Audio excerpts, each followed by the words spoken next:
how way back at the beginning of the semester, we looked at 4 frames through which we can study music: historiography, musical style, identity, and consumption.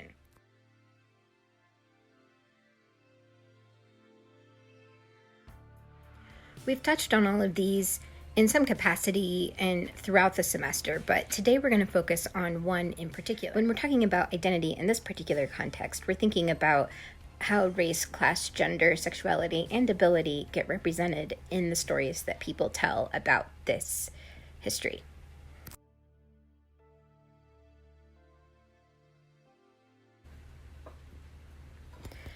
Today we're looking at 2 identity groups. The first would be feminism, and the second, disability.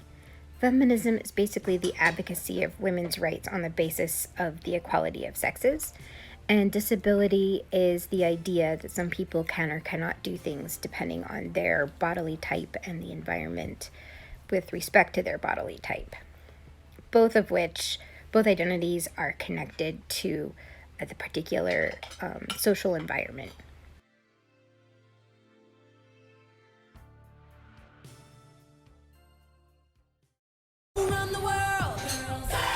What is feminism? Well, it's basically the advocacy of women's rights on the basis of the equality of the sexes.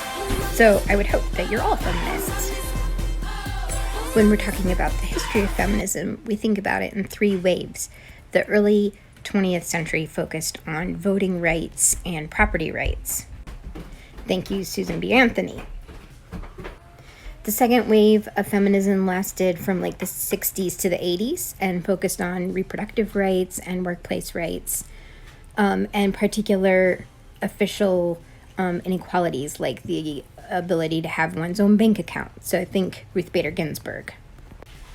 The third wave of feminism brings us to the present and focuses on expanding that idea of feminism to include multiple identities. And here we get the idea of intersectionality, where diverse sets of identities intersect with one person.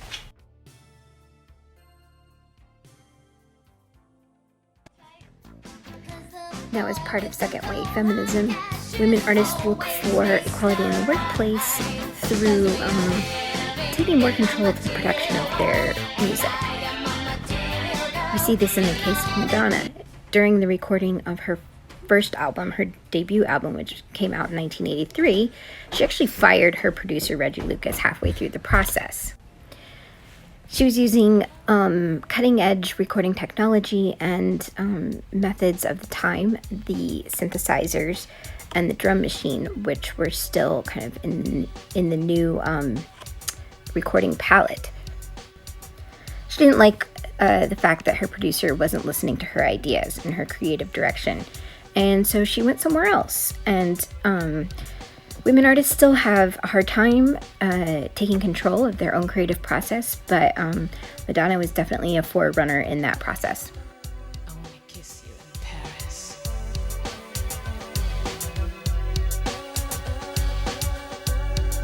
I want to hold your hand in Rome.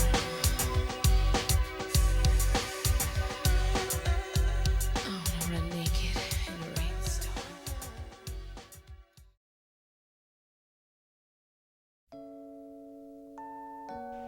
Now, I want you to watch the music video for Borderline. Click on the link up above and consider the questions that I have there on the left-hand side. What is the story in this video, and how does it relate to issues of feminism that we just discussed?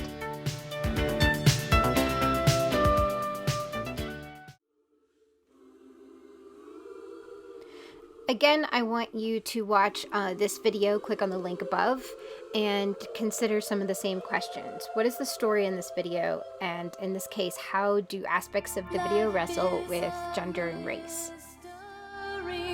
Everyone must stand alone. I hear you call my name, and it feels like... Now, the response to this video has been a little mixed, and I wanted to share 2 perspectives with you.